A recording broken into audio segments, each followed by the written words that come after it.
What's up, gamers? Welcome back to 180 MTG. My name is Ryan Overturf, and today marks part one of my two-part early impressions cube review of Teenage Mutant Ninja Turtles. This week I'm going to be looking at the set's mechanics and themes, going over the cards that really play in those specific spaces. Next week I'll be taking a more general look at more generally playable cards and going over in those two parts what TMNT is going to offer for the broad world of Cube. Before we dig into that today, I do want to talk about a little bit of mutual aid, some causes that I feel are really important to support right now, starting, of course, here at home in Minnesota. There is still an inflated ICE presence in the state. There is still an impacted community, people who have been missing work. I mean, long enough where a lot of people have lost their jobs. That's going to make it difficult to meet rent. A significant impacted population who really just needs assistance with everyday bills, food support, rent relief, a big thing.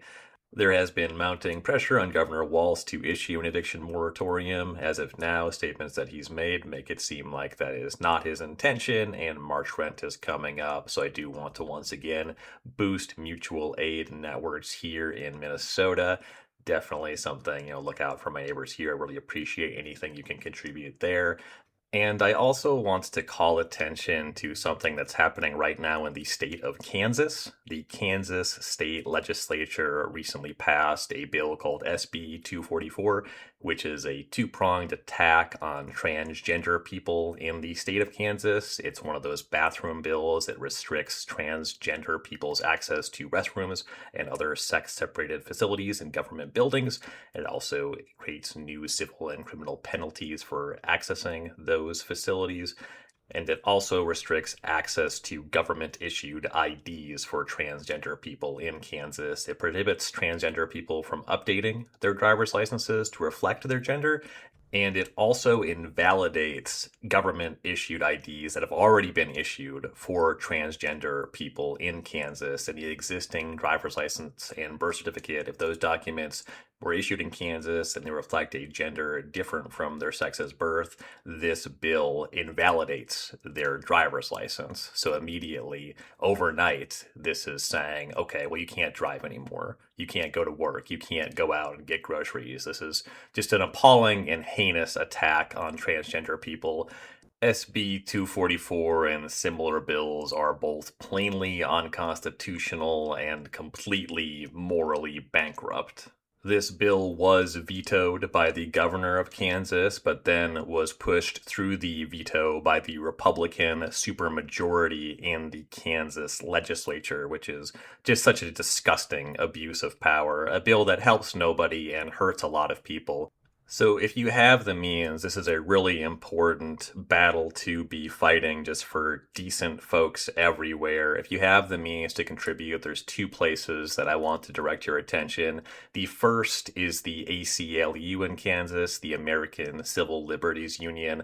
Really important institution for fighting for civil liberties everywhere. They're going to be pushing legal action against this bill, try to right some of these wrongs here. And then in terms of immediate impact for people on the ground, this is another spot where mutual aid is really important. Like I said, if you lose your driver's license overnight, you can't drive to work legally, you can't go to the grocery store. So just anything in terms of financial aid for transgender folks on the ground.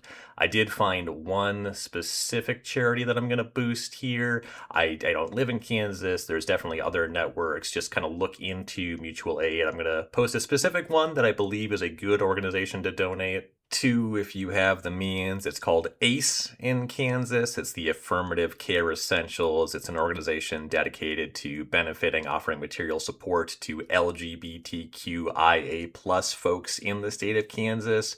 Just getting some money in their pockets, making sure that these people are fed, they stay housed, all just the horrible things that can happen when the government goes after a vulnerable population like this. It's just horrific, and we have to stand up for each other. Something you can do just immediately if you have some money to donate. The legal battles and just material support on the ground, those are two really important things to do. Of course, this is a really important election year. Hopefully, that supermajority full of just violent ghouls can be pushed out of the Kansas state legislature, but there's some time ahead of that. Certainly, work to do there. In terms of immediate impact, just any kind of financial assistance on the ground, and certainly for those legal battles. So, I'm going to have links there for some mutual aid orgs here in the show notes, as well as for the ACLU in Kansas. Anything you can chip in for any of these causes, certainly something that I greatly appreciate and something that's really important to support the most vulnerable among us through this really difficult time in the country here.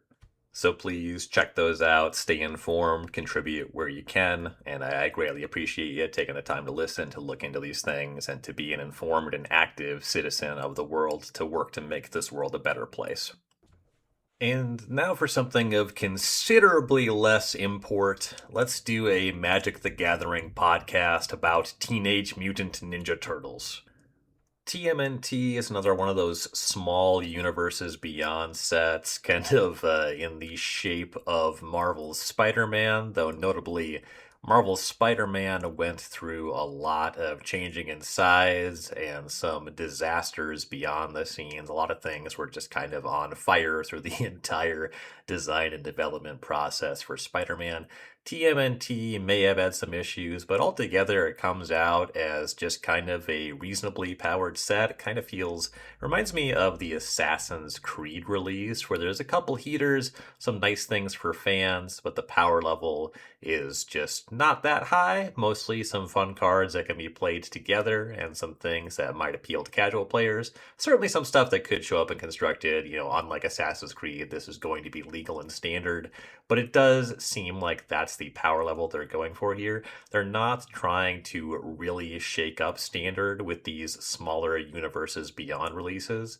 This is the kind of thing where if they could push the product to not have to design draft around it and to not make it standard legal, they probably would just do that, but they've changed direction from Assassin's Creed. I hated those small booster sets, so getting rid of those is good.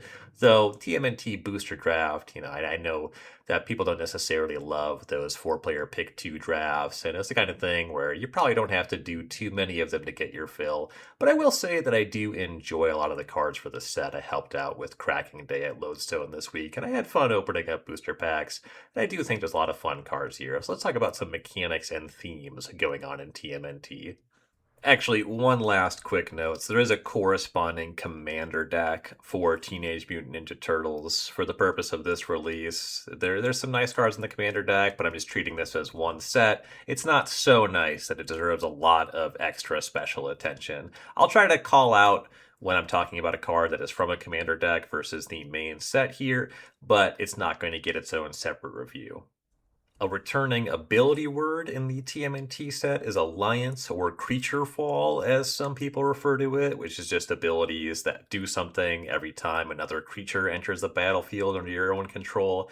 There's really not even a single Alliance card that I want to talk about. This is very flavorful. It helps with the world building here. The whole thing about turtles as they team up, both with just the turtles themselves and then a number of other characters, side characters that they team up with, forming a hero team. Honestly, wouldn't be surprised to see more Alliance come up in some of the Marvel sets. But anyway, there's no real cards to talk about with Alliance. It's just an ability. You can't really build an Alliance deck. You can build a creature deck, and creature decks want to play more creatures. All these cards seem largely geared at retail limited, so I'm not going to talk about any cards that use Alliance, just want to mention that as part of the set here. I will talk about the ability word Disappear, which is new with TMNT.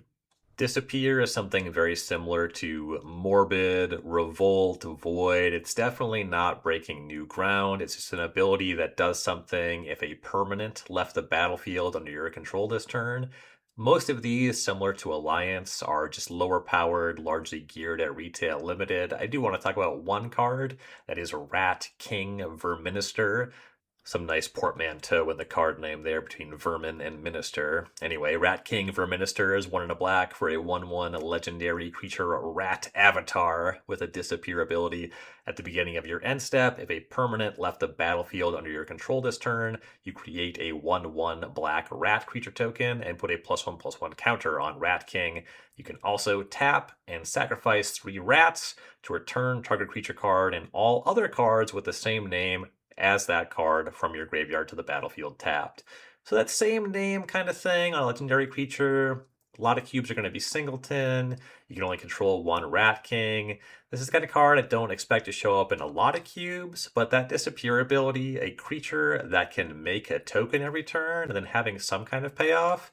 I've never drafted a cube that has rat title as a thing, but Rat King is going to play there. Not only is Rat King a rat himself, but also plays with other rats, being able to sacrifice them to do this reanimate thing. I don't know, maybe you are into relentless rats in your cube. Maybe you have, what is the black and one rat where you can play any number of copies of those? I have a lot more fondness for relentless rats, but there's more than one rat where you can play any number of copies of rats. So there could certainly be cubes that have a lot of those. And this is also a card that kind of generally is self-contained, can play in a sacrifice theme.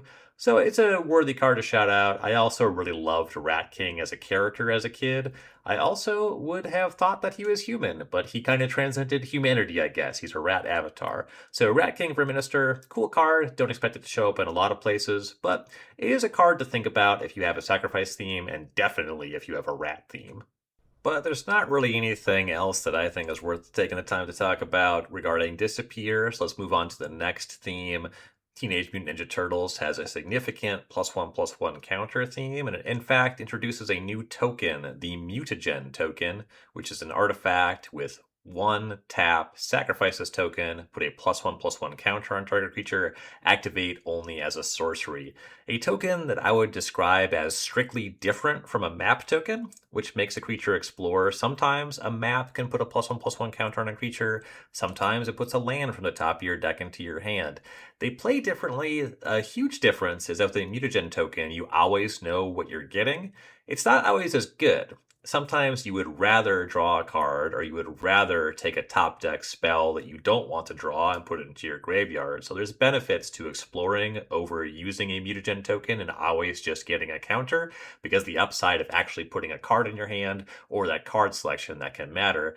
The thing is, you just don't always know what you're getting with the map. So maps can be less appealing, and also notably when you always know what you're getting with mutagens, they're just way more at home if you're exploring specifically a +1/+1 counters themes. So there's definitely a handful of cards that generate mutagens that I think are going to break the mold and be significant for cubes playing in the +1/+1 counter theme. And beyond that, just some explicit +1/+1 counter cards that I think are going to be significant for cubes like that. The most notable mutagen token maker that I want to talk about is, of course, Mutagen Man, Living Ooze. This is a green legendary creature for green X for a 2/3 Ooze mutant with trample. It says activated abilities of artifact tokens you control cost one less to activate, and when Mutagen Man enters, you create X mutagen tokens. So you funnel X mana in, and you can just immediately crack all these mutagens onto Mutagen Man. So functionally a 2/3 +X if you just want to load them up on the Mutagen Man. If you want to spread them out, this card enables you to do that, and those mutagens are all free to crack, so you can immediately cash in that power. A little bit different than a creature that just enters with a bunch of counters, because if your opponent has a lightning bolt, they can immediately do 3 damage to Mutagen Man before you can put counters on it. You do have to mutagen as a sorcery, but you get to spread the love around, and this can be a big payoff if you have any kind of proliferate going on, hardened scales. You can get a lot of value for this one. A nice scaling threat that plays into a theme. Certainly one that I would expect Mutagen Man Living Ooze to show up alongside +1/+1 counters theme. Going to be a big proliferate cube style card, along with the next 2 cards I want to talk about as well.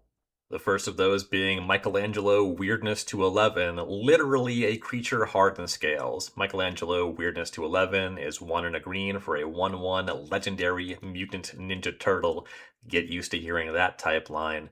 When Michelangelo enters, create a mutagen token, and then if one or more +1/+1 counters will be put on a creature you control, that many +1/+1 counters +1 are put onto it instead. So harden the scales, but it also makes a mutagen. As a baseline, you have a 2 mana 1/1, you crack the mutagen, you functionally have a 3 mana 3/3 because you get 2 counters cracking mutagens when you control this one. It's kind of in the Watch Wolf space, but you can spread it around, and if you can maintain this fragile creature, then all of your +1/+1 counters are just going to scale. And that's kind of a thing about hardened scales as an archetype, as a card to explore in Cube. It being an enchantment means you have to invest this card that is not explicitly advancing your game plan. It doesn't play on its own. Michelangelo, being a 3/3, or rather a base 1/1, does expose it to a stiff breeze. Any removal is going to play against this one, but it is a creature, and you want to have a high density of creatures to put counters on in this style of archetype. So Michelangelo weirdness to 11 seems like a slam dunk anywhere where you want to play with hardened scales, if you can handle the aesthetic of the card. And then there is one more card in that Hardened Scales vein in TMNT. This one coming from the Commander deck. This is high score for 2 and a green. It's an enchantment. It is literally Hardened Scales. If one or more +1/+1 counters will be put on a creature you control, that many +1/+1/+1 counters are put on instead. And at the beginning of your end step, draw a card if you control a creature with the greatest power among creatures on the battlefield. So, like Hardened Scales, you invest this. It's a card that doesn't do anything on its own. It's just a synergy piece for your other +1/+1 counter cards. But if you're able to control the largest creature, which is generally going to be your goal if you're in this Hardened Scales kind of shell, the high score can replace itself over time. It'll draw some extra cards. So a little bit of mana up front to accomplish that goal, but high score is definitely something if you're trying to play a mid-range battle in this +1/+1 counter kind of space. If you just want redundancy on Hardened Scales, high score is certainly one to explore there. Next, I want to talk about food as a theme in TMNT, and this is just kind of an evergreen mechanic. It shows up in really all of the sets now, but TMNT does do some specific things to help food, both as just general cards that I think are appealing that happen to be food that opens up some space, as well as a big support card for food decks. So first I want to talk about Spicy Oatmeal Pizza. This is a red card, 2 and a red for a food that when this artifact enters, it deals 4 damage to any target and 3 damage to you. And then it has that food text to tap, sack this artifact, you gain 3 life. So this is kind of in the Char space. It does more damage to you than Char initially. You have to play it at sorcery speed, but then you can gain the life back later over the classic 4 damage, does 2 damage to you. This one, if you pay the 5 mana over time, it does come out where you don't lose any life, but it is at sorcery speed. But then it's a permanent. So it's Spicy Oatmeal Pizza, and there's a few different cards in this vein where they have some ridiculous pizza topping name, and they're artifacts that have food text and just do something when they enter, so they're useful. This is a card that opens up space for Goblin Welder. It's a big burn spell that you can play with other artifact synergies. I'm going to be talking about artifacts matter as a significant theme in TMNT coming up here, but specifically this one being a food does play in slightly different space, but it very much is going to synergize with a lot of historic artifact matters things. And I do think that Spicy Oatmeal Pizza is a pretty appealing card for a lot of cubes playing with either artifact matters and or food matters. And then the explicitly very food central card I want to talk about comes from the Commander deck. This is Ninja Pizza, a green enchantment for 2 and a green that says foods you control have tap, sacrifice this artifact, add 1 mana of any color, and at the beginning of your second main phase, create a food token. So this is a constant stream of food. This will make exactly 1 food token every turn, and if you are making a lot of foods, you can then use your food as lotus petals. You can use this to generate mana. And notably, you have to sacrifice both for the gain life ability on any food and for the mana ability of Ninja Pizza, so it's not some crazy combo like Urza with clues or anything like that. But Ninja Pizza is a constant stream of foods. It is going to add something to any environment that's really pushing food as a theme, and anything that can constantly make these tokens is going to play really well in any environment that's pushing stuff like Academy Manufactor, which is one of those kind of weirdo cube cards that There's a lot of stuff you can do with it, but it's always nice to get a little bit more. It's the kind of thing that has enough support to show up in some cubes, but cards like Ninja Pizza, every time something that comes out like this that really synergizes with any of clues, treasures, or foods and kind of really push those cards and those token types, it's worth taking note of, at least for me, somebody who has been working on really putting Academy Manufacture over one of my designs. So I'm very excited for Ninja Pizza personally. And then there is just more generally an artifacts matter theme in TMNT, a good spread of cards from this set going into my artifact tubert. The first one I want to talk about is Fugitive Droid. This is 1 blue mana for a 1/1 artifact creature robot scientist. This creature can't be blocked if an artifact entered the battlefield under your control this turn, and for 1 blue mana, you can sacrifice Fugitive Droid to counter target spell that targets an artifact or creature you control. So kind of a protection effect, kind of an unblockable little creature. You can easily see how you're going to want this in your deck that has Steel Overseer or Cranial Plating. Fugitive Droid's a really nice nuts and bolts, pardon the pun, 1-drop for any kind of artifact aggressive deck. Really excited to see this one in some artifact matter shells and cube. And then for the top of your curve for your artifact blue decks, you have Krang Mastermind, 6 blue for a 1/4 legendary artifact creature Utram Warrior with affinity for artifacts, so you're trying to make this cost just blue. And when Krang enters, if you have fewer than 4 cards in hand, draw cards equal to the difference, and Krang gets +1/+0 for each other artifact you control. So Krang has a built-in Cranial Plating. Krang gets gigantic if you have a lot of artifacts, and affinity decks, you're trying to play stuff like Memnite and Ornithopter, just 0s and 1s and empty your hand. You get a high affinity threshold by playing the cards in your hand. So Krang is another card in the Thought Cast, Thought Monitor kind of space that is both a large creature, a payoff that gasses you back up. Krang draws up to 4 cards when he enters. Just a really big haymaker for blue artifact decks. Just kind of a slam dunk. This slots in so similarly to other cards that have historically been strong payoffs here, coming in with some more cheap artifacts in the set as well. Krang is just tailor-made for the artifact tuber. Going to be putting Krang Mastermind in that cube for sure. And on the topic of cranial plating, there is a card that is basically just cranial plating in the set, albeit a red card. It's Improvised Arsenal. For 1 and a red, Improvised Arsenal is an equipment that says equipped creature gets +1/+0 for each artifact you control. Equips for 1 red, and for 4 and a red, you can create a token that's a copy of this equipment, so you can make a bunch of Improvised Arsenals, a bunch of cranial plating effects. 5 mana is really steep. If you have a lot of artifacts, technically you're going to get a lot of extra damage every time you can copy it, but playing this card is kind of predicated on the fact that it's already a lot of damage. Unless you're making Tolarian Academy quantities of mana, I don't know how much you're actually creating a token copy of Improvised Arsenal. That seems like way more of a commander thing, though this is in the main set. But generally, that hard red requirement, both to cast and equip, I think Improvised Arsenal for 2-player 20 life games is generally weaker than Cranial Plating, but if you're playing an environment where Cranial Plating is an appealing card, then Improvised Arsenal is likely pretty appealing as well. Something that's a little bit newer and is going to be appealing if you have a very high threshold of artifacts, which is the entire premise of the artifact tubert, is going to be Ravenous Robots. For 1 and a red, you get a 2/1 artifact creature robot that says whenever you cast an artifact spell, create a 1/1 colorless robot artifact creature token, and for red and tap, creature tokens you control gain haste until end of turn. So this is just another artifact that makes more artifact tokens, kind of a young pyromancer kind of card. For most cubes, it is harder to have a high threshold of specifically artifacts than, triggering prowess, or for young pyromancer specifically having instants and sorceries. You're going to know if Ravenous Robots plays in your environment or not.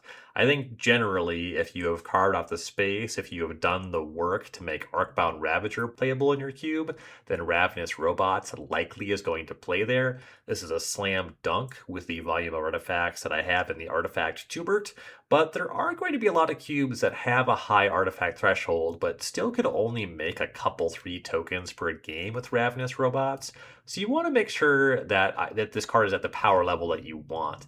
Maybe you're fine having a light touch of artifacts, and this card makes a small number of tokens, but it's going to be kind of disappointing and very fragile in some cubes if you just kind of put it in with a minor touch for artifacts. But if you're really heavy on artifacts and you want to really push those synergies, Ravenous Robots does get better the further you push the theme. Much like Chrome Dome. Chrome Dome is a 2 mana, really fun card to say. A 1/3 artifact creature robot ninja that says other artifact creatures you control get +1/+0. And for 5 mana, you can create a token that's a copy of another target artifact you control. That token gains haste, and you sacrifice it at the beginning of the next end step.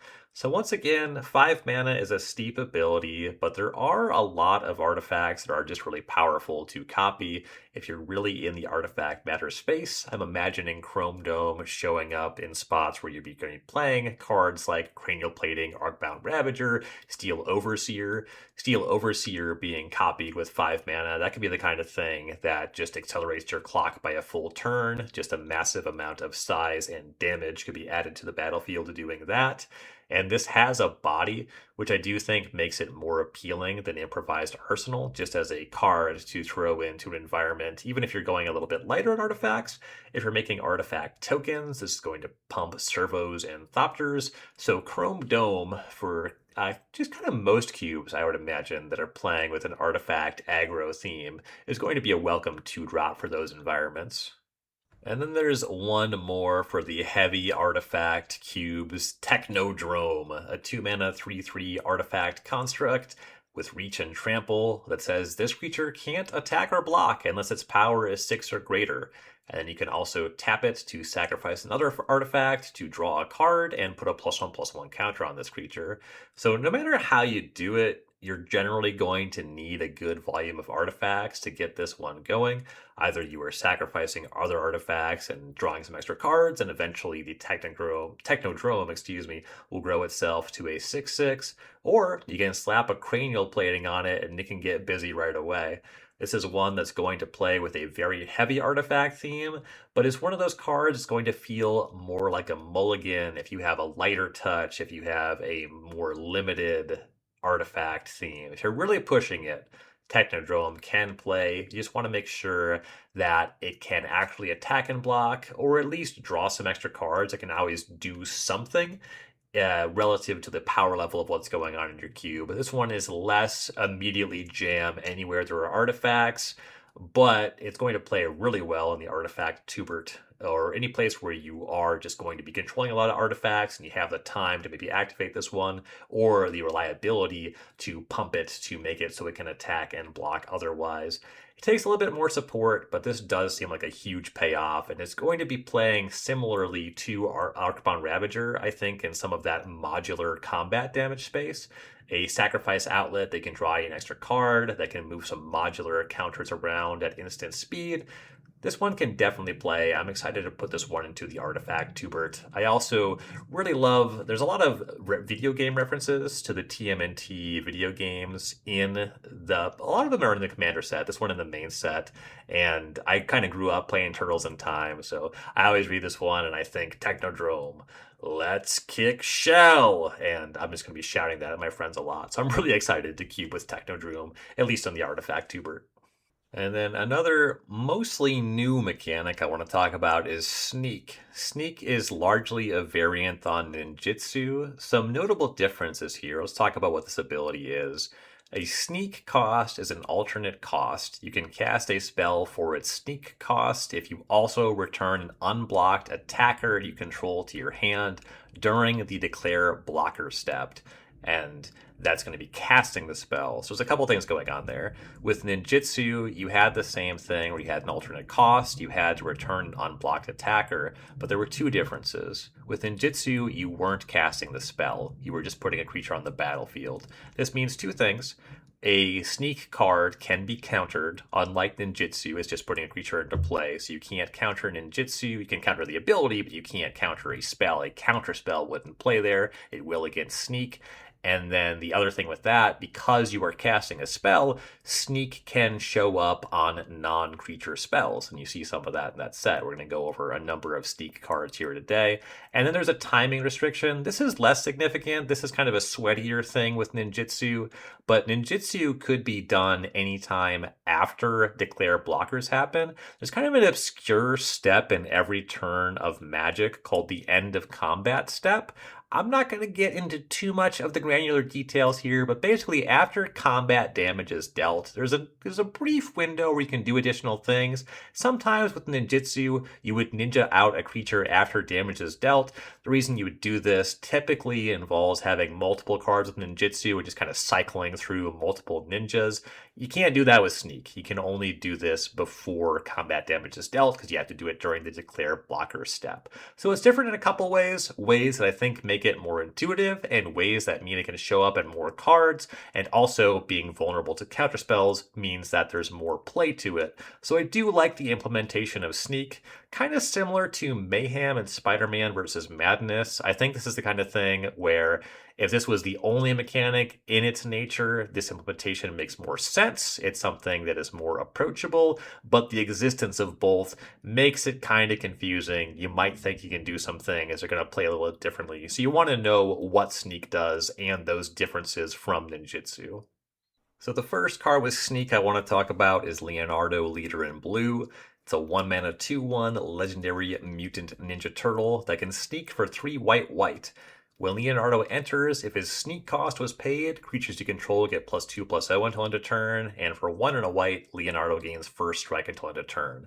So you have a 1-mana 2/1 that has an expensive sneak cost, a 5-mana sneak cost. So this either is just an efficient 1-drop, it's your Savannah Lions. That ability to gain first strike, I actually like this more than stuff like Usher of the Fallen, a card that I've dogged on a few times in the podcast here, because Leonardo threatens to have good attacks against creatures with 1 or 2 toughness. The ability to pay 2 mana and give Leonardo first strike, the threat of it is generally stronger than the activation. Typically, if your opponent is blocking, it's going to be reasonable for them to do so, or taxing your mana matters. But the fact that you get to attack into creatures that your opponent doesn't want to block with, that is appealing. It's not good to have this ability and attack into a 1/1 token that is kind of expendable, but if your opponent is just kind of casting creatures for their intended mana cost, you attack this into a Llanowar Elves. Even if your opponent wanted to block, it is completely unappealing because you can just use this 2-mana ability as kind of a removal spell there. And then a 1-drop that has a 5-mana ability that can be a big payoff if you're going wide.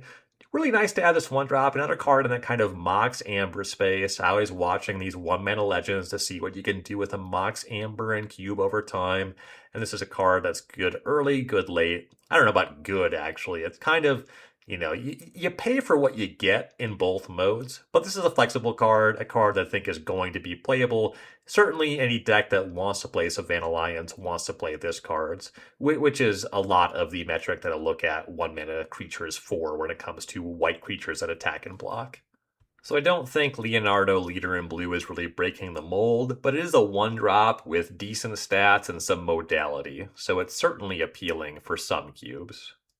The next card with Sneak I want to talk about is Ninja Teen. This is actually an enchantment class. It does not have Sneak itself. It grants Sneak at level 3. So this is 2 and a black for a class.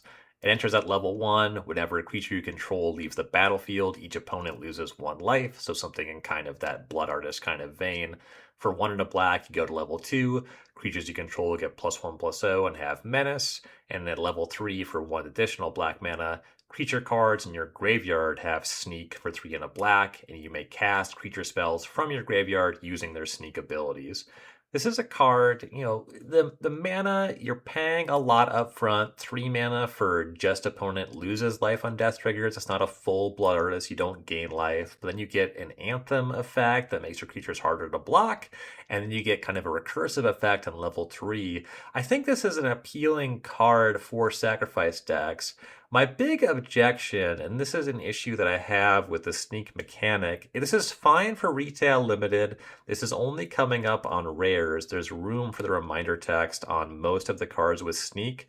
And I understand how you can't fit this on a class. This card has 3 abilities broken up that way, but there's no reminder text for Sneak.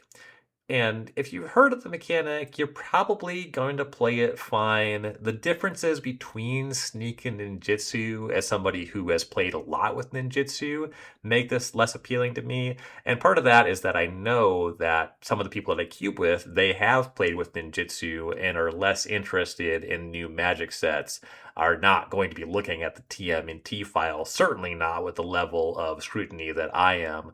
So while I generally like the shape of this card, I generally like this design and what this card is doing, the fact that there's no reminder text on Sneak here makes Ninja Teen kind of a non-starter for me. But if you have an appetite for that kind of thing, I do think that this is an appealing, powerful, and fun cube card.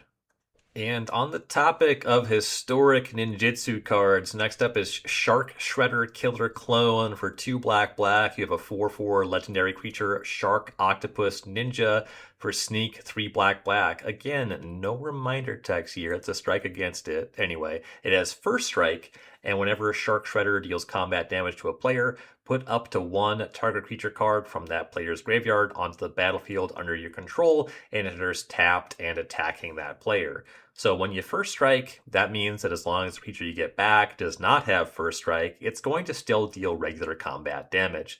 This is kind of an homage to Inkai's Servant of Oni, a sweet 6-drop from Betrayers of Kamigawa, one of the original ninjas, that does a lot of what this card does. It's something that I've joked about a bit with David McDarby as being the card that has been cut from Magic Online cubes the most times. There was kind of a stretch where it was kind of in and out of the Magic Online Vintage Cube. It did used to show up and actually be reasonable in some of the games in that cube, and showed up in some of the arena cubes as well. So it's been cut from digital cubes the most times. So I won't be surprised to see Shark Shredder Killer Clone showing up in some of those digital cubes.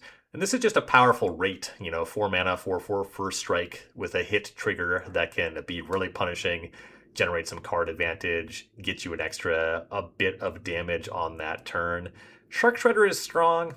There's a lot of competition once you're spending 4 mana on a spell. Is this a thing you really want to be doing in black? I don't know. I don't like that there's no reminder text on Sneak, but I do like that homage to Inkai's here. And this is certainly a strong card, though it's not one that I intend to cube with. Shark Shredder Killer Clone, I do kind of dig it, but I won't be playing with it personally. Next up in the Sneak department is Raphael the Night Watcher. For 2 red, you get a 2/3 legendary creature, Mutant Ninja Turtle, and it sneaks for 1 red, and says attacking creatures you control have double strike.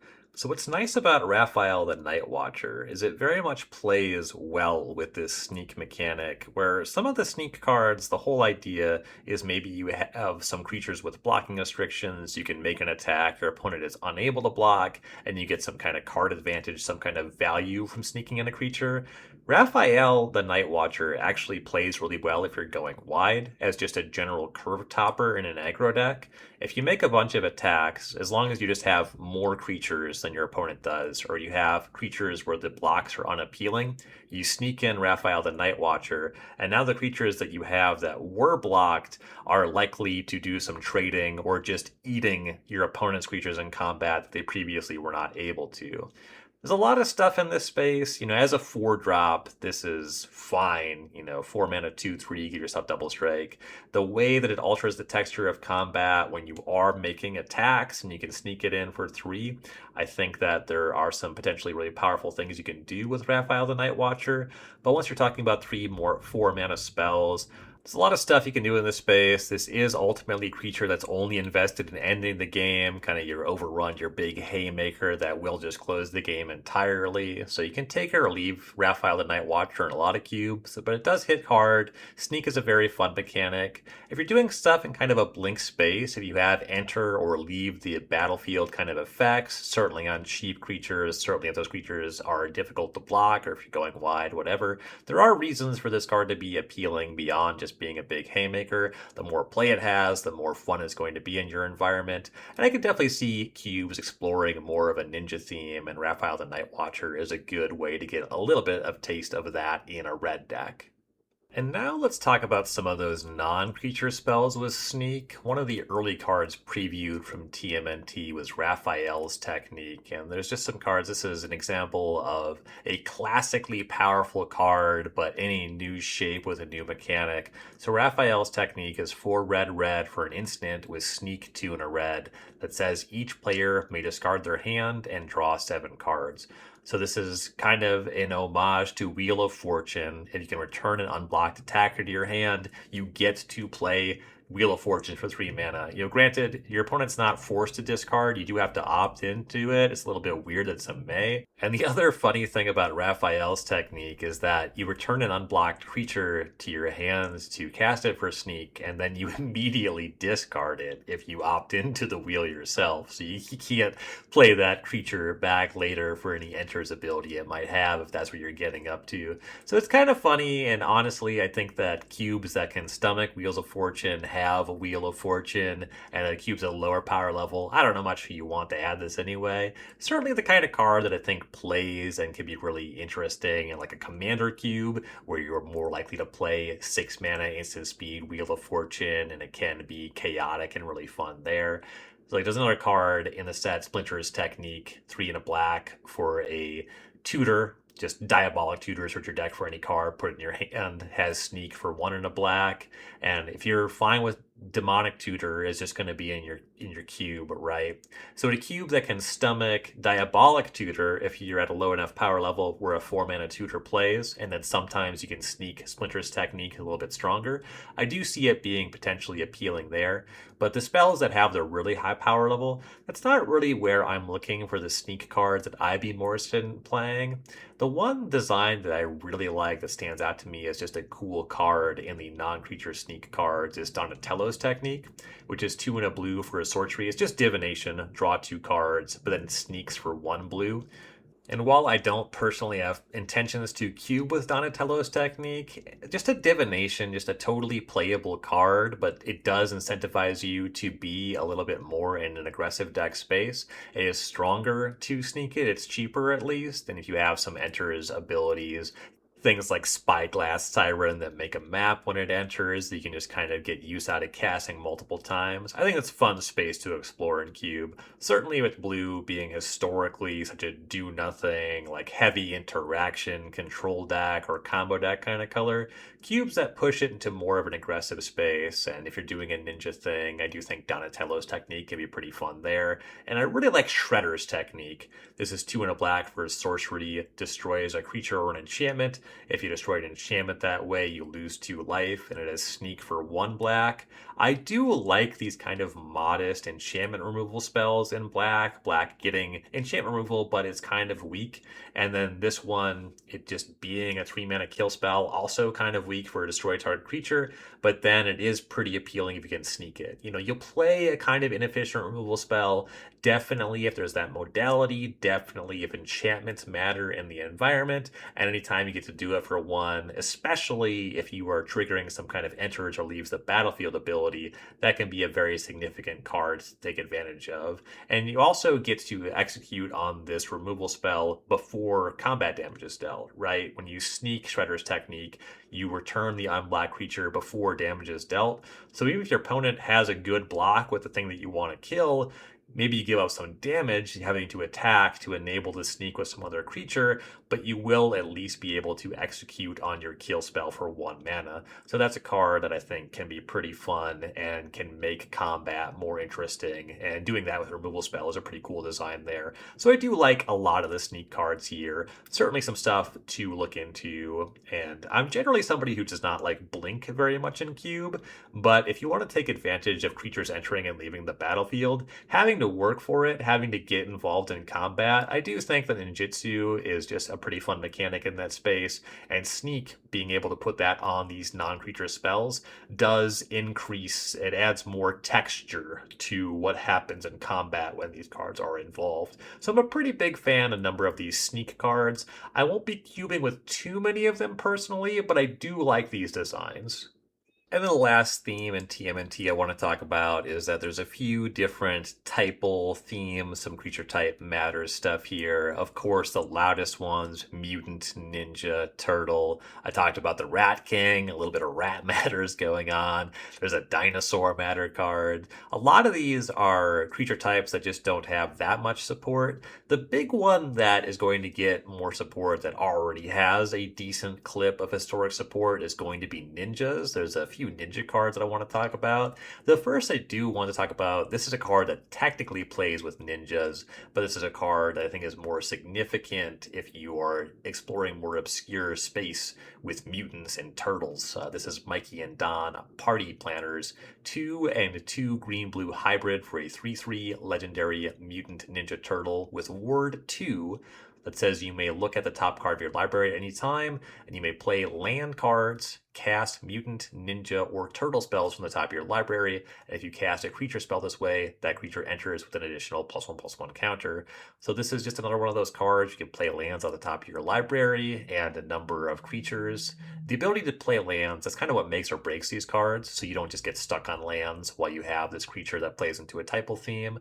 Also, being blue-green hybrid, so it can play in blue or green, which is largely going to be, if you're ninjas, you're going to be more interested in blue, so you don't really play in that space, and then maybe there's more mutants in green. I actually don't know too much about the spread of mutants that exist in Magic, but it is appealing that it's hybrid mana, and Ward 2 goes a long way. You're spending 4 mana on this value card over time. You really don't just want it to easily die to a removal spell, at least not from some significant mana investment for your opponent. So Mikey and Don, Party Planners, good typal support from mutants, ninjas, and turtles. So if you're into any of that space, maybe least likely to show up if you're doing ninjas, but that +1/+1 counter it adds to ninjas, that's not nothing. So I can see this one showing up if you're interested in any of those creature types.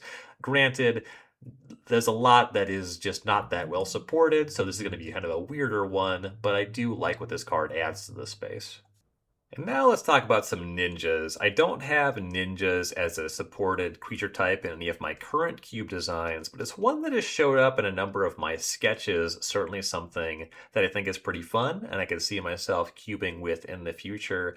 And I do think that ninjas, both being historically more supported going into this, does also get the most significant typal stuff from TMNT, both in volume of cards and also just the rate of the cards being added. So a couple of ninjas to talk about here. You have Splinter Radical Rat for 1 and then 2 black-white hybrid mana, so 3 mana, black or white. 2/4 legendary mutant ninja rat that says if an ability of a ninja creature you control triggers, that ability triggers an additional time. And for 1 and a blue, target ninja can't be blocked this turn. So anytime you're ninjutsuing, you're sneaking, Splinter is going to double whatever hits trigger or enters ability you're triggering there, can make your ninjas unblockable so you can keep getting those triggers. I really like the use of black-white hybrid mana on Splinter Radical Rat. There's a lot of white ninjas in TMNT, a lot of the sneak stuff going on there, branches ninjutsu, or rather ninjas, sneak into an additional color there, so you can be white and then have this blue ability if you're playing some of those newer ninjas, and then blue, of course, the historic color blue-black was kind of the classic ninja pair. So Splinter Radical Rat, and just that 2/4 body, this is one that's going to be very significant for any kind of ninja typal support. And there's another great Splinter in the ninja department in Splinter Hamato Yoshi, 1 and a black for a 1/3 legendary mutant ninja rat with sneak for 1 black, and menace that says other ninjas you control get +1/+1. So just a mono black lord for ninjas. I think Splinter Hamato Yoshi is just kind of pretty clear case of a card that you're going to want to put into your cube. It has evasion, so it can enable other ninjutsu. It pumps up your other ninjas. Being able to sneak, so you get to use it with any enters or leaves the battlefield triggers that any of your other ninjas want to do. This is just transparently a card that's going to show up. Being monocolor makes it pretty easy for this to just be good support for the existing ninja base and to play very well with all of the new ninja cards as well. And then the most restrictive new ninja that I want to talk about that does add things meaningfully, I believe, to the ninja space is Dark Leo and Shredder. This is white-black. This is actually a fully actual gold card. So 2 mana, 1 white, 1 black, 1/3 legendary Mutant Ninja Turtle Human with Sneak for white-black. No reminder text on Sneak. That's a demerit, but the text box is nice. Attacking ninjas you control have Death Touch, and whenever Dark Leo and Shredder deal combat damage to a player, create a 1/1 black ninja creature token. Then if you control 5 or more ninjas, that player loses half their life rounded up. 5 ninjas, a lot to control, but this does churn out ninja tokens. It gives your attacking ninjas Death Touch. That makes it a little bit easier to get their hit triggers in, makes it a little bit harder for your opponent to block. And I will say regarding that reminder text gripe, this is at least a gold card that you expect to see with other ninjas. I imagine if you're cubing with Dark Leo and Shredder, you are going to have white and black cards with Sneak. So your white-black card having Sneak without reminder text, it's a flagship. It's going to have other cards with Sneak alongside it. My gripe with other cards that don't have reminder text is a lot harder to put in a card with Sneak and it's the only card with Sneak in your cube. But if you have a high volume of it, then you're kind of in that space of retail limited, where the reason that the rares and the mythic rares don't necessarily need the reminder text is that you're going to see other cards with the mechanic anyway. So Dark Leo and Shredder, if you're heavily playing with ninjas, I do think that this one would be very much at home, reminder text or no, alongside of a lot of other ninjas. Definitely if you are playing with the other cards with Sneak, which you probably are doing if you have a white ninja card in your cube. And that's going to do it for part 1 of my early impressions cube review here for TMNT. And I think that the big winners this week, when you talk about new mechanics and themes, are going to be artifacts, matter, and ninjas. Though +1/+1 counters do gain a lot from the set as well. So some cool tools for deep themes here in TMNT. But we're not done yet. A lot of individually powerful cards to discuss next week, individually appealing cards for cubes. I'm going to break that down next week in part 2. Quick reminder before I sign off, Shoebox is coming up at the St. Paul River Center in a couple weeks here, March 13th to the 15th. You're going to catch me out there playing the Cube main event. I'm going to have stickers for the podcast. Come find me. Let's talk Cube. Ask for a sticker. I'll be happy to give them out. The reason I have them is to give them away. So come say hi. I'd love to meet you. Let me know what you like or hate about the podcast. You know, any feedback is welcome. Just be nice about it. And I think we're going to have a good time at Shoebox. So find me out there. And in the meantime, appreciate you taking the time to listen this week, for liking, commenting, sharing, reviewing, subscribing, whatever you do to support the podcast. And I will be back next week talking more Cube. Later, gamers.